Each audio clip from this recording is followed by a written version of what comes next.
Amados irmãos, a paz do Senhor Jesus Cristo, aqui é o pastor Adélio Ornelas, pastor da Igreja Metodista Pentecostal, no Morro da Carolina, no Jecatirão do Caxias, na congregação Jardim Santa Marta, Belfor Roxo, e na congregação Nova Campião do Caxias, para ministrar mais uma aula da Escola Bíblica Dominical. Nós estamos aqui no primeiro trimestre do ano 2025, nós estudamos as lições bíblicas da CPD, classe de adultos. Esse trimestre tem como título Em Defesa da Fé Cristã, combatendo as antigas heresias que se apresentam com nova aparência. É um estudo sobre apologética. Hoje é a lição de número 3, a encarnação do Verbo. Texto áudio. E o Verbo se fez carne e habitou entre nós, e vimos a sua glória, como a glória do unigênito do Pai, cheio de graça e de verdade. João capítulo 1, versículo 14. Verdade prática. A vinda do Filho de Deus em forma humana é um fato presenciado por muitas testemunhas. Por isso, a negação da sua historicidade não se sustenta. A leitura bíblica em classe se encontra na primeira epístola do apóstolo São João, no capítulo 1, do versículo 1 ao 3, no capítulo 4, do versículo 1 ao 3, e o versículo 7 da segunda epístola. 1 João capítulo 1, o que era desde o princípio, e o que vimos com os nossos olhos, e o que temos contemplado, e as nossas mãos tocaram da palavra da vida, porque a vida foi manifestada, e nós a vimos, e testificamos dela, e vos anunciamos a vida eterna, que está com o Pai, e nos foi manifestada. O que vimos e ouvimos, isso vos anunciamos, para que também tenhas comunhão conosco, e a nossa comunhão é com o Pai e com o seu Filho Jesus Cristo. 1 João capítulo 4, amados, não creais em todo o Espírito, mas provai se os Espíritos são de Deus, porque já muitos falsos profetas se têm levantado no mundo. Nisto conhecereis o Espírito de Deus, todo Espírito que confessa que Jesus Cristo veio em carne é de Deus, e todo Espírito que não confessa que Jesus Cristo veio em carne não é de Deus, mas este é o Espírito do Anticristo, do qual já ouvistes que há de vir, e eis que já está no mundo.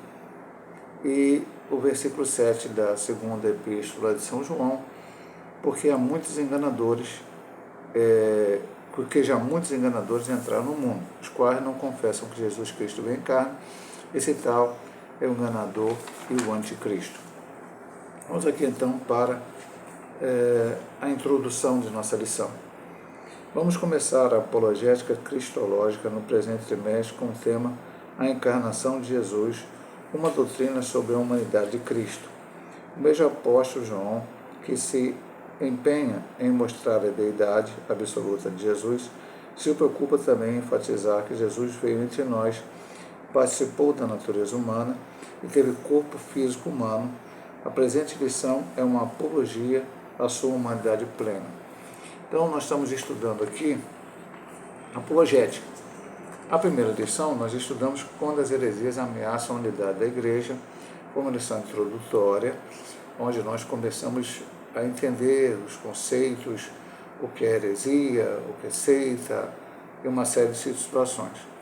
Na lição passada, a lição número 2, nós estudamos a lição Somos Cristãos, que é uma lição onde falava do perigo de que qualquer coisa extra-cristianismo entrar dentro do cristianismo. É lógico que a lição foi baseada mais nos judaizantes, carta aos Gálatas, onde Paulo combate isso no capítulo 2, onde elementos do judaísmo estavam querendo ser acrescentados ao cristianismo e trazendo com que, se assim fosse aceito por Paulo, seria um outro evangelho e o cristianismo viraria uma seita do judaísmo.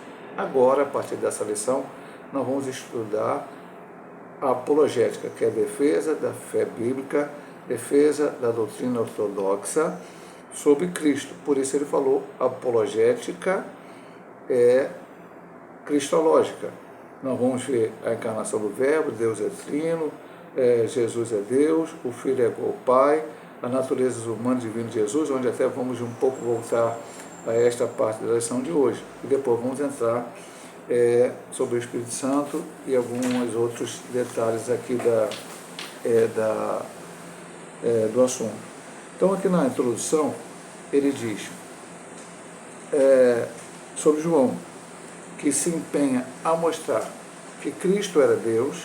Essa é uma parte em que João, que foi o último apóstolo a escrever o Evangelho, nós temos o Evangelho de Mateus, Marcos, Lucas e João. Mateus, Marcos e Lucas são os evangelhos sinóticos, onde mostram mais o Cristo vivendo aqui na terra, fazendo seus milagres. E agora,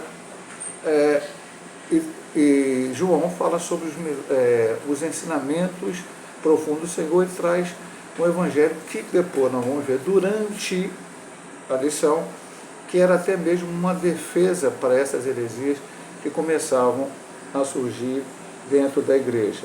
E ele enfatizou que ele viveu entre nós, teve a natureza humana e também teve um corpo físico.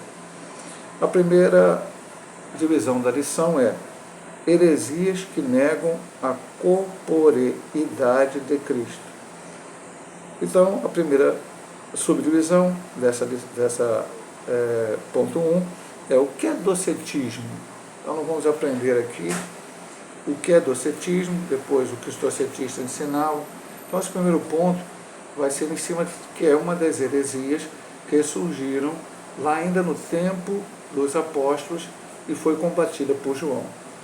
O termo vem do grego dokel, que significa ter aparência.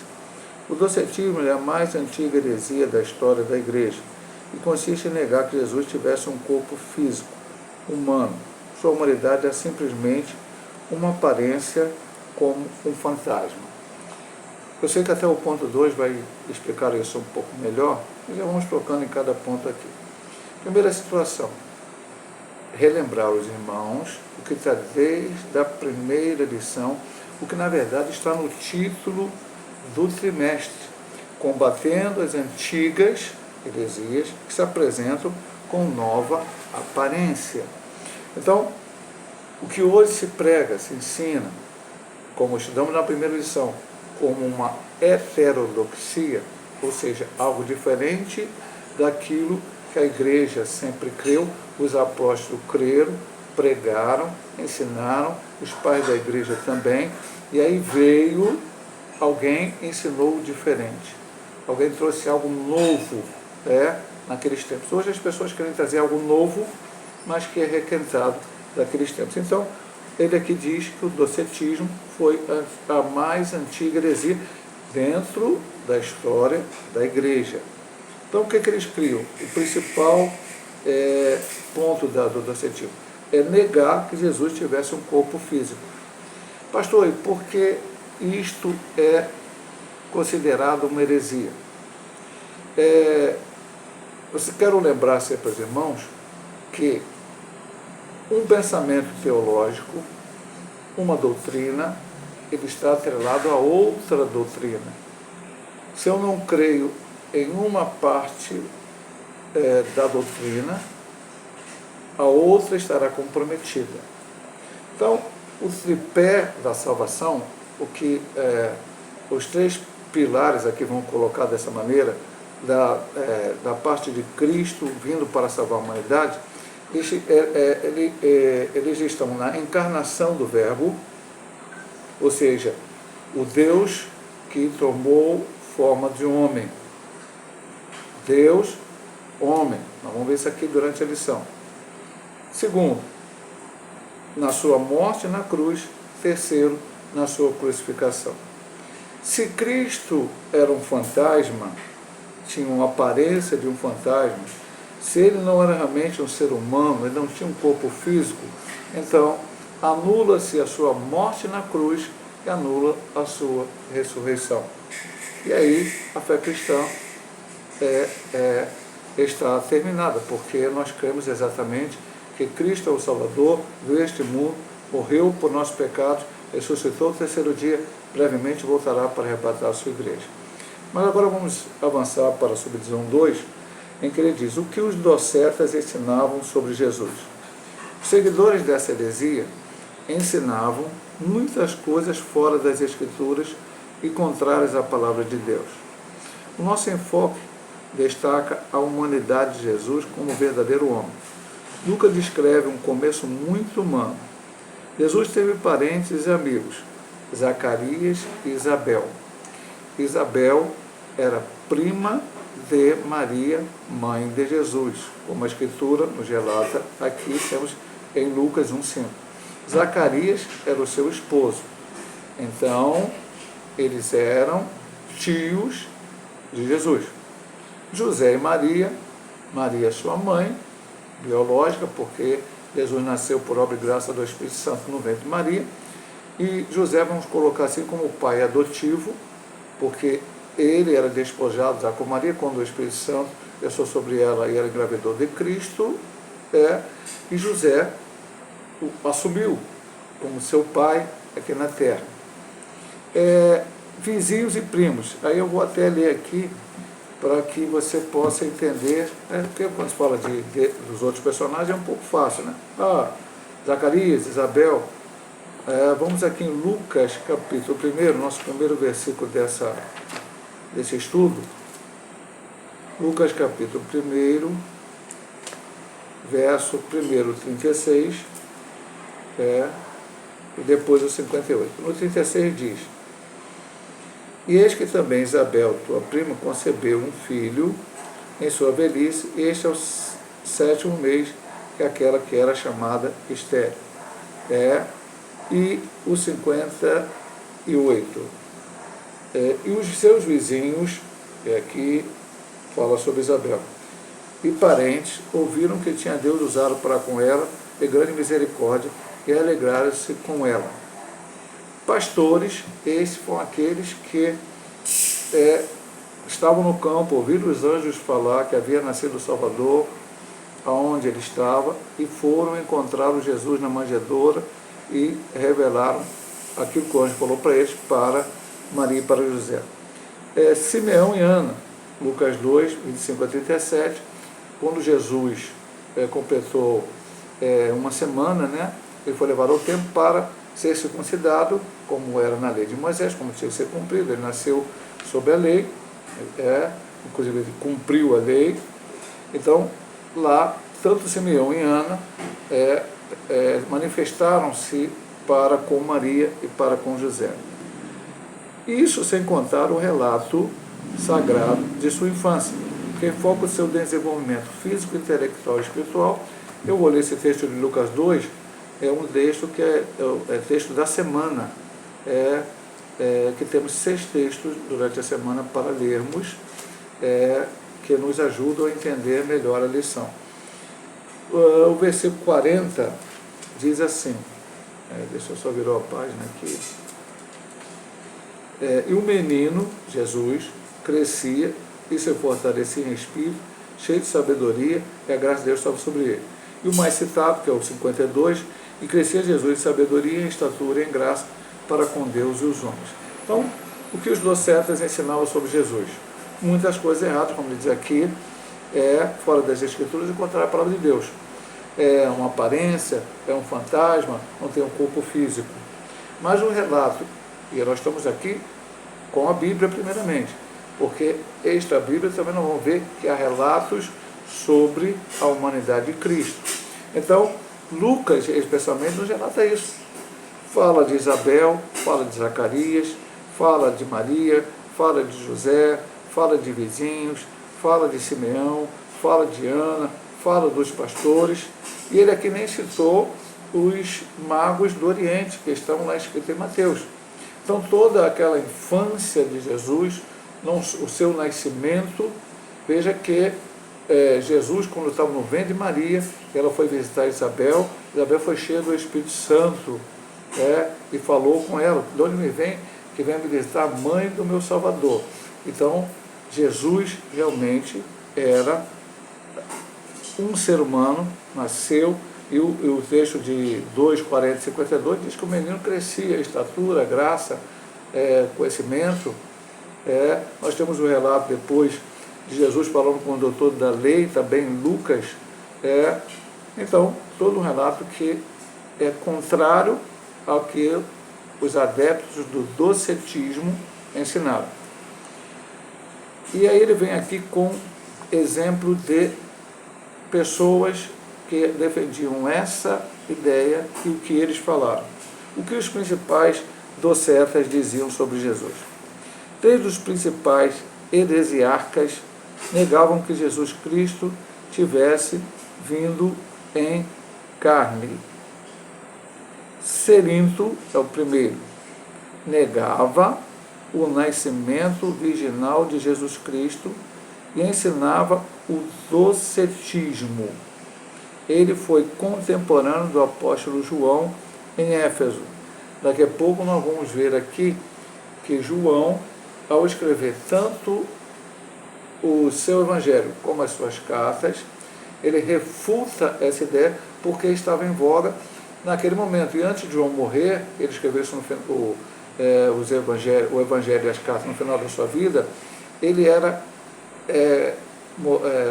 concidadão deste sujeito chamado Cerinto, que negava que Jesus nasceu virginalmente. Se Jesus não nasceu virginalmente, ele nasceu de uma relação sexual entre Maria e José, então ele herdou o pecado. Todo o resto que se fala sobre Jesus não é verdade. Agora vamos para o segundo, eu estou até comentando na hora aqui, e não lendo tudo para comentar depois. Saturnino, principal representante do gnosticismo sírio. Gnosticismo é a base, o docetismo seria quase que uma facção do gnosticismo. O gnosticismo era entender coisas espirituais como materialmente entendendo. A gnose, conhecimento, a sabedoria. E o docetismo veio daí. Era quase que uma seita dentro do gnosticismo. Mas vamos lá, Saturnino, principal representante do gnosticismo sírio, ensinava que Jesus Cristo não nasceu, não teve forma nem corpo, foi simplesmente visto de forma humana em mera aparência. Então, esse segundo sujeito disse, não, o Cristo, as pessoas viam uma pessoa, essa pessoa pregava, essa pessoa falava, essa pessoa fazia o que fez, está relatado lá no Evangelho, ele não negou que isso acontecesse, mas não era um corpo humano. Veja que no ponto anterior, lá na parte que nós vimos lá, a Bíblia cita a mãe de Jesus, o pai adotivo, primos, tios, vizinhos, os pastores que chegaram lá e viram aquele bebê, não viram uma aparência, viram uma criança. Os magos viram uma criança, e assim por diante. Então, é uma ideia completamente estranha, mas infelizmente isso ainda acontece hoje. Marcião é outro heresiarca que negava ser Cristo verdadeiramente humano, mas quanto ao seu corpo não se sabe se na opinião dele era apenas uma aparência ou de substância etérea. No entanto, a Bíblia declara de maneira direta que Jesus nasceu, mencionando até mesmo o local, em Belém da Judéia, Mateus 2:1 e Lucas 2:11. E na época do reinado de César Augusto, imperador romano, Lucas 2:1. A Bíblia fala também do corpo físico de Jesus, João 2:21. Vamos ver aqui essa terceira citação bíblica hoje do estudo, mas são importantes para que nós... Porque alguém pode perguntar, essa é a opinião do pastor Ezequias Soares. Não, o pastor Ezequias Soares fala e coloca o versículo aqui para você poder ler. Mas ele falava no templo do seu corpo.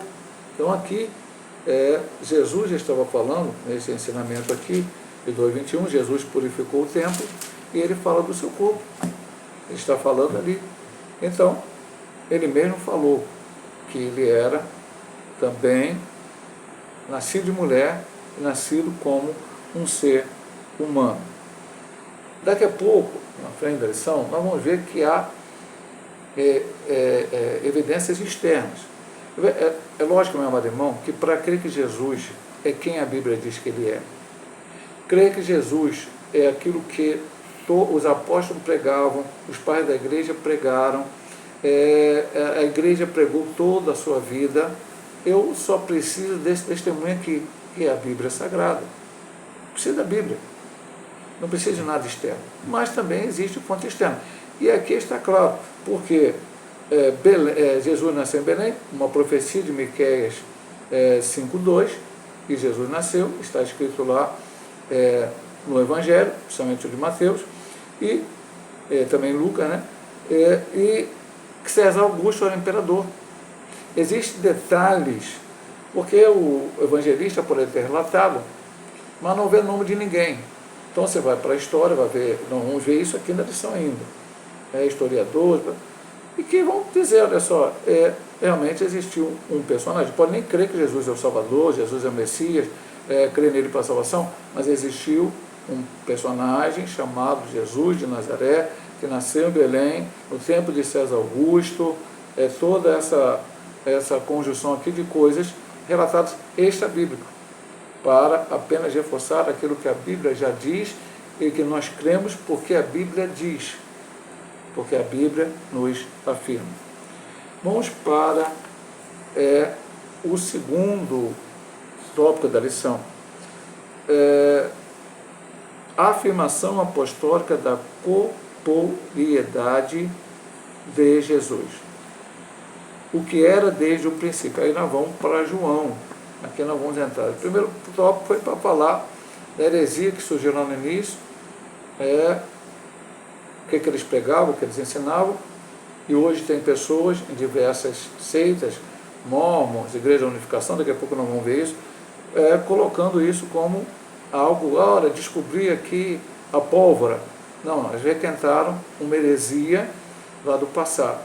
Agora nós vamos ver a refutação bíblica, ou o ensinamento bíblico sobre esta questão que estamos a estudar aqui, que é a encarnação do Verbo.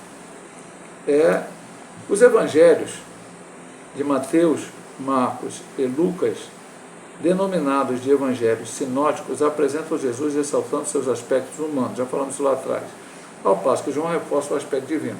Os três evangelhos expõem Jesus exteriormente, ao passo que João revela interiormente. Pode-se dizer que o evangelho de João é uma interpretação de Jesus. A expressão que era desde o princípio é uma reiteração daquilo que o apóstolo afirma na introdução do evangelho que leva o seu nome. No princípio era o Verbo. João 1. Que significa que o Verbo já existia mesmo antes da criação. Gênesis 1. Daqui a pouco não vou comentar aqui. Mas João nunca perde de vista que o Verbo se fez carne. Não se contenta apenas com isso, mas apresenta detalhes importantes. É que o Verbo não somente se fez carne, para não deixar dúvida alguma, e habitou entre nós, mas também foi visto pelas pessoas. Essa informação aqui de que o que era desde o princípio, na verdade aqui na lição está escrito João 1.1, mas é 1 João 1.1. Nós estamos estudando o texto da lição, 1 João 1, 1 João 3 e 2 João, versículo 7. Então, o que era desde o princípio? Pastor, ele está falando de um princípio, que Jesus teve um início, mas ele não era Deus? Sim, mas ele está falando do ensinamento que ele encarnou, o Verbo encarnou, se tornou carne. Este é o princípio.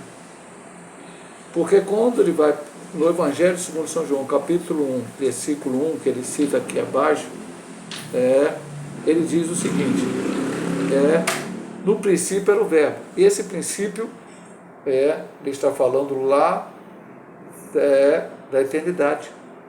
Jesus é o Cordeiro de Deus que foi morto antes da fundação do mundo. Então, ele vem dizer aqui, e no Evangelho ele vai mais profundamente, porque ele diz, no princípio era o Verbo estava com Deus, o Verbo era Deus. Ok? Mas depois ele vai nos afirmar que o Verbo se fez carne e habitou entre nós, e vimos a sua glória como a glória do unigênito do Pai. Então João está afirmando, e veja bem, meu amado irmão, uma coisa importante, mesmo que a gente leia a Bíblia, por exemplo, Lucas presenciou, era discípulo, era apóstolo? Não. Lucas recebeu relatos e escreveu o Evangelho. Mesmo assim, o Evangelho de Lucas é fidedigno, o Evangelho de Lucas é real, é verdadeiro, inspirado pelo Espírito Santo. Então não há dúvida nenhuma sobre isso.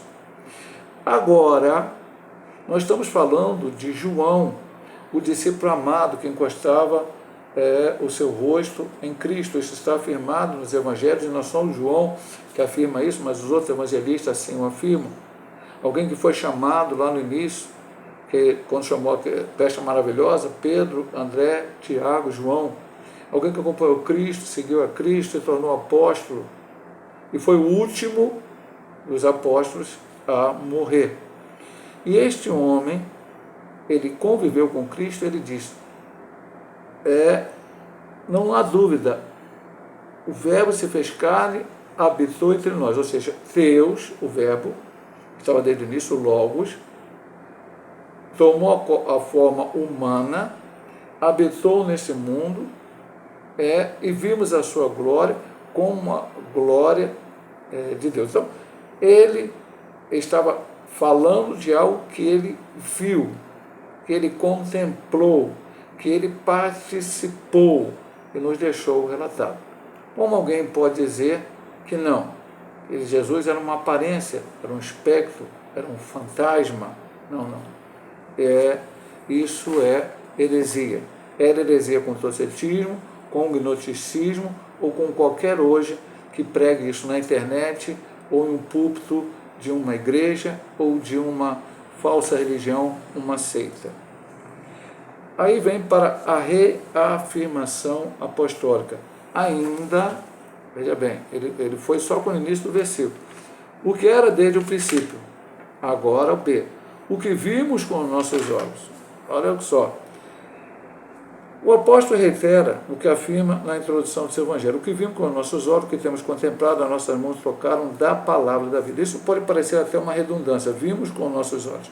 Mas o propósito é mostrar com muita ênfase, sem deixar dúvida alguma, que o Senhor Jesus veio em carne nesse mundo e que pode ser tocado pelo que neles conviveram. Olha só que interessante. João, capítulo 20 e 27. Voltamos para a Bíblia. Essa é a quarta ou quinta vez que eu estou lendo a Bíblia, porque, meu amado irmão, essa é a base da apologética. Eu não defendo a apologética com pensamentos meus.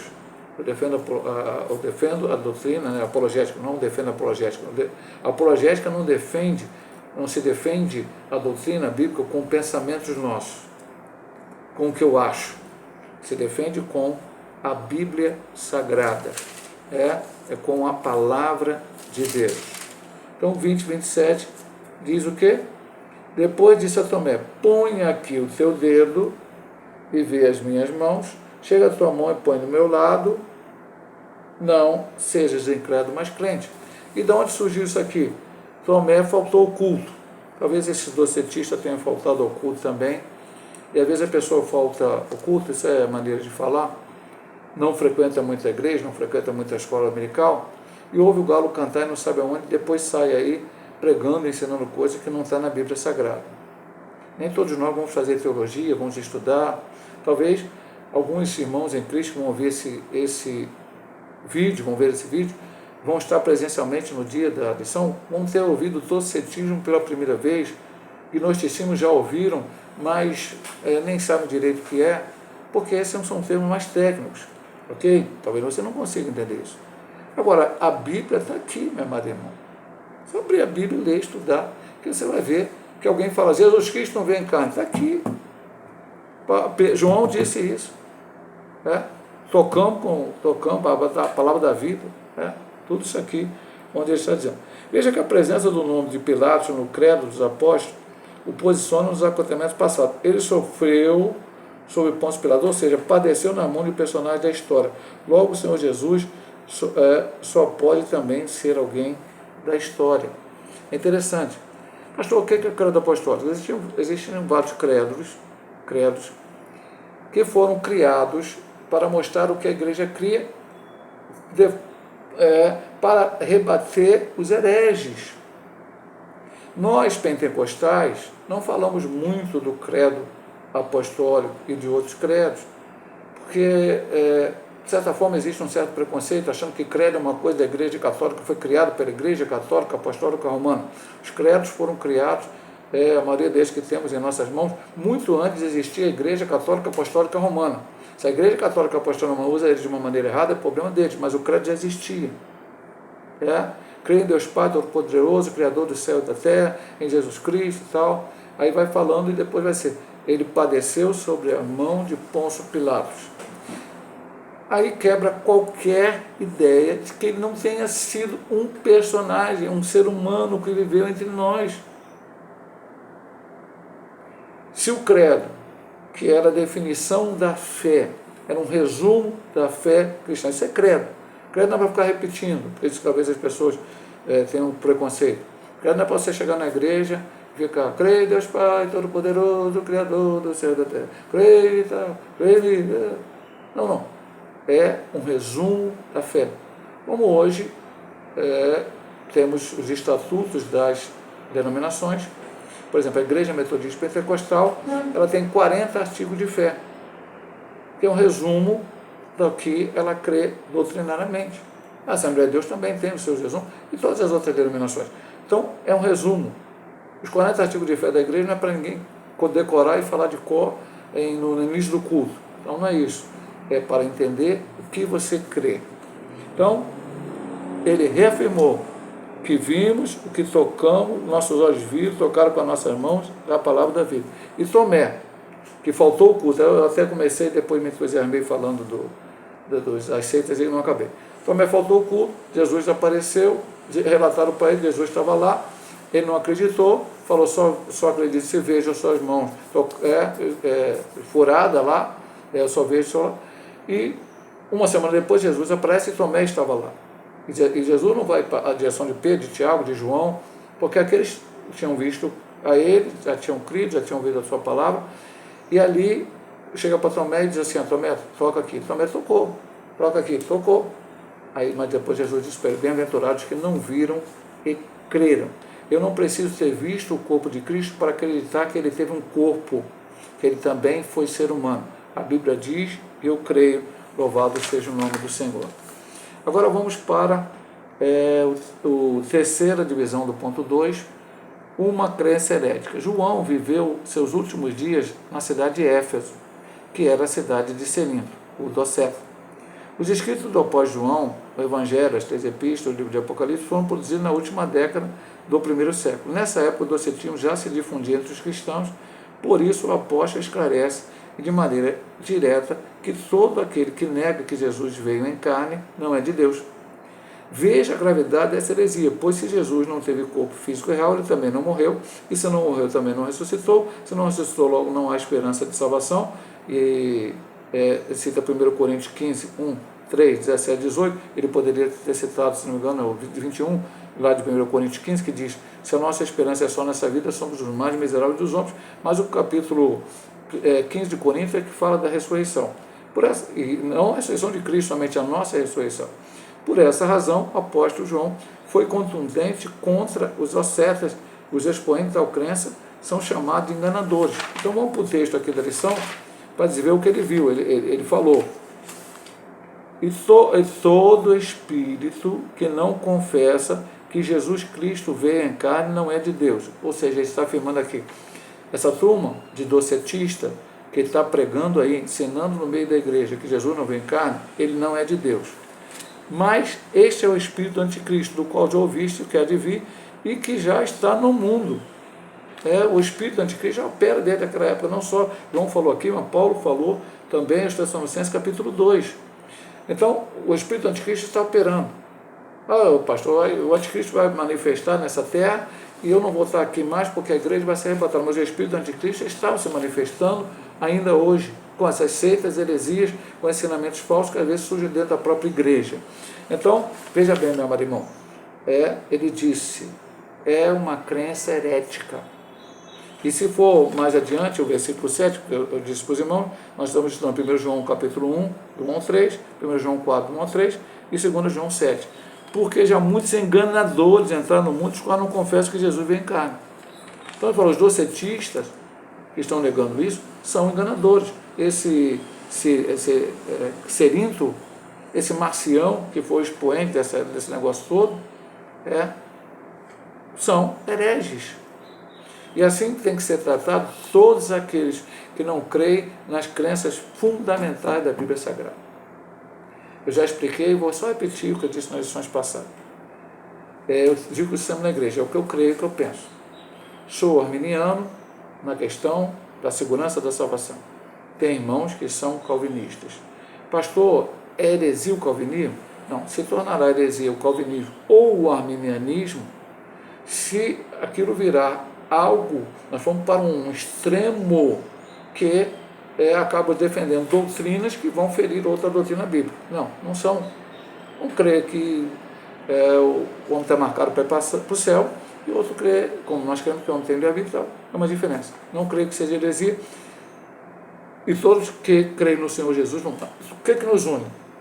Cremos que Jesus é o Salvador.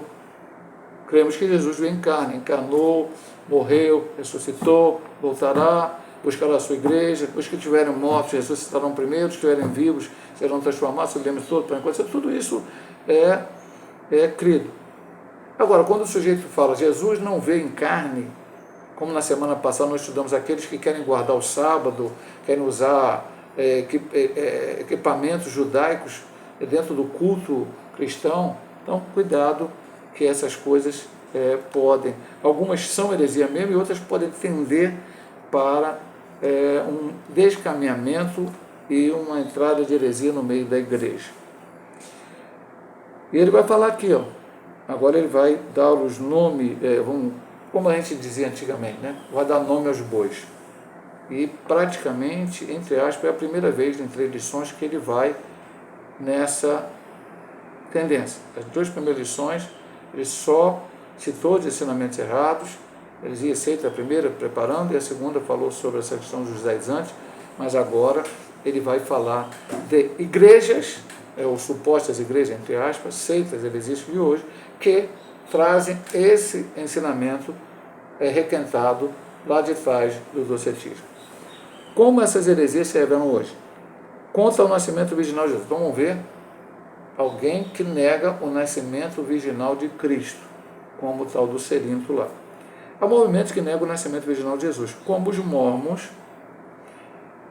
Mormons é a igreja de Jesus Cristo, dos santos dos últimos dias. Poxa, bacana, pastor. Às vezes a pessoa passa na porta e vê lá, a igreja de Jesus Cristo, dos santos dos últimos dias, porque lá não está escrito mormon, não, está escrito isso.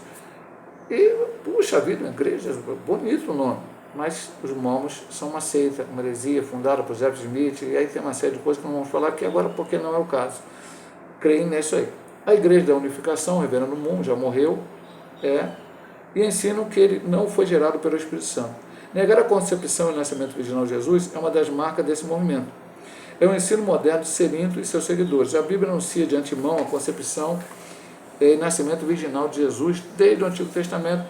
Isaías 7,14, eles teriam um sinal, a Virgem terá um filho e o seu nome será Emanuel. E seu cumprimento histórico no Novo Testamento, Jesus foi gerado pelo Espírito Santo. Vamos ler Mateus. A gente leu muito o livro de Lucas, né? No início. Agora vamos ler Mateus aqui. Mateus capítulo 1. Se não me engano, é quando o Senhor revela para José. Ora, o nascimento de Jesus Cristo foi assim. Estando Maria, sua mãe, desposada com José, antes de se juntarem, achou-se concebido do Espírito Santo. Então José, seu marido, como era justo, não queria infamar, intentou deixá-la secretamente, e projetando-lhe isto, eis que em sonho lhe apareceu um anjo do Senhor, dizendo: José, filho de Davi, não temas receber a Maria, tua mulher, porque o que nela está gerado é do Espírito Santo. O anjo Gabriel disse a Maria: descerá sobre ti o Espírito Santo, e a virtude do Altíssimo te cobrirá com a sua sombra. Veja bem, meu amado irmão, ele não vai comentar diretamente isto, mas aqui um dos subsídios traz, a gente já estudou isso num trimestre passado. Hoje nós estamos vivendo num momento em que existe uma teologia liberal. E essa teologia está sendo pregada nos púlpitos da igreja, essa teologia está sendo ensinada em seminários ditos evangélicos, protestantes, em que não creem em milagres. E o nascimento virginal de Cristo é um milagre. Uma virgem não consegue. O Espírito Santo gerar um. E se negam isso, é o que a lição se propõe a dizer. Negam o Evangelho, negam a Bíblia toda, negam tudo. Mas é lógico, Os mormons tem uma série de... os mormons, só para você ter ideia, uma das heresias mormons, Deus é hoje o que você vai ser amanhã, ou seja, nós vamos se tornar deuses. Então, precisa falar mais alguma coisa? Não. Então, não crê que Jesus nasceu, não. O reverendo Moon, ele se colocou como quase uma reencarnação de Cristo. Reverendo, o Smith, eu vou falar o que eu já falei na lição passada, essas heresias não surgiram o cara era filósofo, resolveu pregar. Não. Smith foi cristão de mais de uma igreja evangélica daquela época que existia, e depois ele pregou a heresia que surgiu a igreja mormon. Reverendo Moon era pastor presbiteriano na Coreia, e depois ele transformou, né, isso aí, Igreja da Unificação, uma série de heresias, inclusive essa que Jesus não nasceu, o nascimento de Jesus não foi virginal. Maria não ficou virgem para sempre, como a Igreja Católica prega, mas quando ela concebeu de Jesus, foi uma obra e graça do Espírito Santo. Volto a dizer o que eu disse no início da lição. Se Jesus nasceu de uma relação sexual de Maria com José, ele herdou o pecado de Adão, ele não pode ser o Salvador, não pode morrer na cruz do Calvário, mas não é isso que a Bíblia afirma, e ele dá vários relatos aqui, Lucas 1,35, Mateus 1, 18 a 20, além da profecia de Isaías 7, 14, ao qual todos aqui nós lemos para os amados irmãos. A segunda parte, como as heresias se revelam hoje, contra a morte e a ressurreição de Jesus Cristo. O heresiarca gnóstico do Egito, Basílides, negava, olha bem, meu irmão, preste atenção o grau de heresia, negava a crucificação de Cristo. Dizia que Simão, o Cireneu, transfigurou-se e foi equivocadamente crucificado, e que o populacho o tomou por Jesus. Assim sendo, Cristo apenas presenciou a crucificação de Simão, seu suposto sósia. O Alcorão, o livro sagrado dos muçulmanos, e sua principal fonte de autoridade espiritual, declara que o Senhor Jesus não foi crucificado e que tudo não passou de uma simulação. Alcorão 4, verso 157. Lá o Alcorão é totalmente diferente da Bíblia, lógico, né? Nas notas explicativas de rodapé, nas edições do Alcorão, eles afirmam que um sósia de Jesus foi levado à cruz. Isso se parece com a ideia de Basílides. Essa doutrina contraria todo o pensamento bíblico de fatos históricos. A Bíblia ensina que Jesus morreu e ressuscitou dentre os mortos, e nós vamos para o capítulo da ressurreição, ainda pouco citado, comentado um pouco por mim, mas apenas citado, não lido. Capítulo 15, quando eu digo capítulo da ressurreição, foi onde Paulo nos ensinou de maneira mais importante a questão da ressurreição, de maneira mais, um ensinamento mais profundo. Versículos 3 e 4. Porque primeiramente vos entreguei, ou seja, Paulo, o que também recebi. Recebeu de quem? Recebeu de Cristo. Porque Paulo não estava lá, mas Cristo revelou a ele várias coisas, como a parte da ceia e muitas outras coisas que ele relata em Coríntios. Que Cristo morreu por nossos pecados, segundo as Escrituras. Paulo diz assim, estou falando alguma coisa, baseado na teoria de Joãozinho, Cristo morreu. Não, baseado nas Escrituras. E que foi sepultado e que ressuscitou ao terceiro dia, segundo as Escrituras. Então, como alguém pode dizer que não aconteceu? Apenas um herege. Então, esse tal de Basílides, não sabemos porquê, ou pelo menos não temos eu aqui para dizer em que ele se baseou. Heresia tem heresia, meu amado irmão, que eu não vou dizer que ela parece uma aparência, né? Que se você é uma bobeada, você acha, puxa, eu acho que isso que aquela pessoa está falando tem uma certa razão, aí você se desespera, não, pela Bíblia diz outra coisa. Esse aqui não tem. Simão Cireneu, alguém pergunta, pastor, não me lembro quem é Simão Cireneu. Quando Jesus estava levando a cruz, ele tinha levado chicotada, ele já estava com a coroa de espinho, então quando Jesus foi crucificado, ele já tinha derramado muito sangue, ele já tinha perdido muito sangue, lógico que maior foi nas mãos, nos pés, mas ele já tinha levado as chicotadas, ele já tinha levado a coroa de espinho, então ele estava fraco fisicamente, porque ele era homem, tá? É o ensino da lição. E aí constrangem Simão Cireneu a ajudar Cristo a levar a cruz.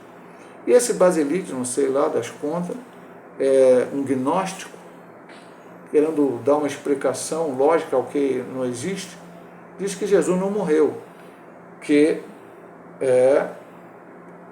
o Simão Cireneu se transfigurou, o pessoal se enganou, achou que era Cristo e crucificou ele. Bom, eu tenho 500 coisas para falar contrário a isso. Mas é lógico, você lê a Bíblia, quem lê a Bíblia sabe. Primeiro, então Jesus não ressuscitou, Jesus está lá vivo, né? E Jesus foi sepultado. Os discípulos viram. Aí enganou o João Mano, enrolou o populacho, enganou todo mundo foi enganado. Enganou a mãe dele, que estava lá ao pé da cruz, certo? As mulheres estavam lá, o João, que era o apóstolo mais chegado a ele, que escreveu tudo isso que nós já lemos aqui, estudamos hoje, enganou todo ele. Depois enganou José de Arimateia, que cedeu o sepulcro, Nicodemo, colocaram Jesus no sepulcro, mas não era Jesus, segundo o Basilite, era o Simão Cireneu, que foi crucificado no lugar dele. E eles continuaram sendo enganados, porque as mulheres foram lá tirar o Jesus que não era Jesus. E o Jesus que não era Jesus falou com Maria, falou, Maria, e ela entendeu que era Jesus. Não dá, é tão herético. Aí eu acho que baseado nisto, não sei se baseado nisto ou não, os muçulmanos, mas o muçulmano, o que Maomé prega? Houve vários grandes profetas, muitos profetas. Moisés foi um grande profeta, Jesus foi um grande profeta, mas agora a grande revelação foi com Maomé, ele é o supremo profeta, Allah é Deus, ele prega eu não posso chamar de evangelho, ele faz uma pregação de algo totalmente diferente, que é contrário ao judaísmo, ao cristianismo, ou qualquer coisa que possa parecer coerente. E ele diz, então, um sósia de Jesus foi levado à cruz, Jesus não morreu, e essa é uma heresia que ainda hoje é pregado, e tem gente acreditando, não teria milhões de muçulmanos aí ao redor do mundo crendo nisto. E você pode conviver com isso, você pode ver na internet, você pode ver até num programa de televisão falando sobre a fé muçulmana, e aí você está entendendo que isso é uma heresia. Agora vamos para a confirmação histórica. Eu disse desde o início lá, que é aqui, dentro deste livro que eu creio, mas existem também fontes extra-bíblicas que mostram que Jesus, o Verbo encarnou, viveu, morreu, ressuscitou e também voltará para buscar a sua igreja. A confirmação bíblica e histórica da morte de Jesus é fato incontestável, bíblica e histórica. Historiadores não cristãos, judeus e romanos atestaram a morte de Jesus. Então, não é história. Mateus, Marcos, Lucas e João são historiadores históricos, que escreveram a história de Cristo. Paulo falou sobre ele, um apóstolo, ele não estava escrevendo carta, ele não estava escrevendo história, mas existem esses relatos dentro da igreja. E mesmo depois da morte dos apóstolos, outros documentos da igreja. Mas nós estamos vendo aqui de historiadores, porque naquele tempo existia isso mesmo, e muitos historiadores judeus e romanos. Eles não são cristãos, não tem que defender Cristo, defender a fé cristã, porque ele não crê nisso. Então, ele começa com Flávio José, o maior historiador, quem puder ler lá o livro de Flávio José, é interessantíssimo. É historiador judeu, viveu entre 37 e 100 depois de Cristo. Disse, acusaram-no, ele está dizendo, isso aqui é a transcrição dos seus escritos, acusaram-no perante Pilatos e este ordenou que o crucificassem os que o haviam amado durante a sua vida, não o abandonaram depois da morte. A Bíblia diz isso, e José, que não tinha nenhum interesse em defender o cristianismo, porque ele era judeu, também diz a mesma coisa. E olha que José foi considerado pelos judeus e por fora como um grande historiador, alguém que contou verdadeiramente a história dos judeus. O historiador romano Tácito, que viveu mais um pouco adiante, 55 a 117 depois de Cristo, escreveu: aquele de quem levavam o nome Cristo foi executado no reinado de Tibério pelo procurador Pôncio Pilatos. A Bíblia declara que Jesus depois... Aí, para aqui, Pôncio Pilatos, essa é a declaração dele. Agora o que a Bíblia diz? Declara que Jesus, depois de ter padecido, só se apresentou vil com muitas e infalíveis provas, como está em Atos 1:3. Então, não somente ele nasceu, aqui nós estamos falando de Jesus homem, e o Verbo se encarnou, mas ele encarnou, viveu, morreu, ressuscitou. Então, ele ressuscitou e apareceu com infalíveis provas para os seus discípulos. Louvado seja o nome do Senhor Jesus Cristo. Vamos então para a nossa conclusão. As expressões, o Verbo se fez carne e Jesus Cristo veio em carne, significam uma resposta aos docetas e, eu diria, a todos os hereges do século XXI, que continuam acreditando em qualquer uma dessas ideias. Jesus não veio, Jesus não nasceu no nascimento virginal, Jesus não foi crucificado, Jesus era um fantasma, qualquer uma desses ensinamentos que continuam por aí, alguém ensinando e falando. Os evangelhos revelam vários atributos característicos do Jesus ser humano. Ele foi revestido do corpo físico porque o pecado entrou no mundo por um homem, e pela justiça de Deus tinha que ser vencido por um humano. Jesus se encarnou, fez-se homem sujeito ao pecado, embora nunca houvesse pecado, e venceu o pecado como homem. Esse é o certo evangelho. Não há um homem, um ser humano, que não tenha pecado.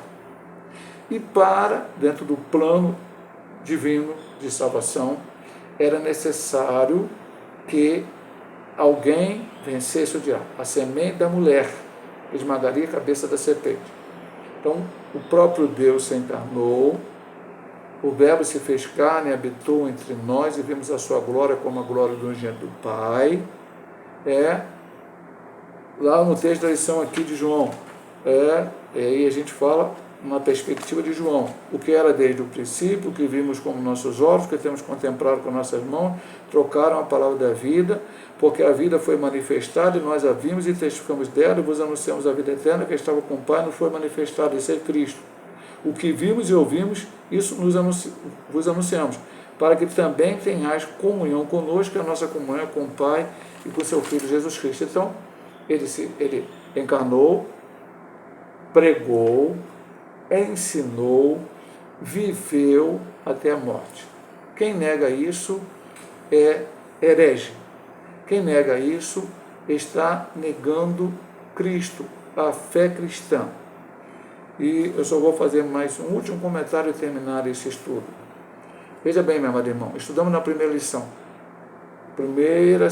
Por que estudar apologia? Primeiramente para a minha pessoa. Para que jamais qualquer um desses ensinamentos errados venham a me fazer sair da fé verdadeira, ortodoxia bíblica. O que foi ensinado, que está escrito lá na carta de Paulo, na carta de Pedro, nas cartas de João, todos os ensinamentos bíblicos nos evangelhos, até mesmo no livro de Atos. E depois, para que quando alguém perguntar a razão da minha fé, me questionar, eu possa responder com mansidão, dentro da Bíblia Sagrada, isto. Então, por que você está aprendendo hoje? Aquele que vai ver esse vídeo, vai aprender isto. Aquele que vai estar presencialmente na Escola Bíblica Dominical e aprender lá, com mais tempo e mais detalhes, mais perguntas que poderão ser feitas, você estará, primeiro, se fortalecendo espiritualmente para que não caia nessas heresias que por aí está, e também se preparando para que possa, porque nós convivemos, meu amado irmão. Veja bem, no meu trabalho eu convivi, durante 32 anos eu trabalhei, meu patrão, ele era primeiro ateu e depois ele virou esotérico. Testemunho de Jeová por muitos anos, trabalhei com muitos, muito. Gente espírita, gente católica romana. Então, isso no meu trabalho. Nos lugares onde estudei, faculdade secular, estudei também, pastor, me dava bem, tenho amigos espíritas, mas quando sempre foi necessário falar sobre a fé cristã, então, esse aqui é o meu livro de regra e prática, é a palavra. E aí foi falando da palavra. E é isso que nós estamos nos preparando esse trimestre inteiro. Então, convido os irmãos realmente para que estudem realmente essas lições. Próxima lição, se Deus assim nos permitir, Deus é triuno. Vamos estudar a Trindade. Talvez uma das doutrinas mais complexas para se entender. E muitos crentes têm ainda hoje dúvidas sobre ela, mas certamente nós teremos a oportunidade de estudar. Deus possa abençoar a todos, em nome de nosso Senhor e Salvador Jesus Cristo.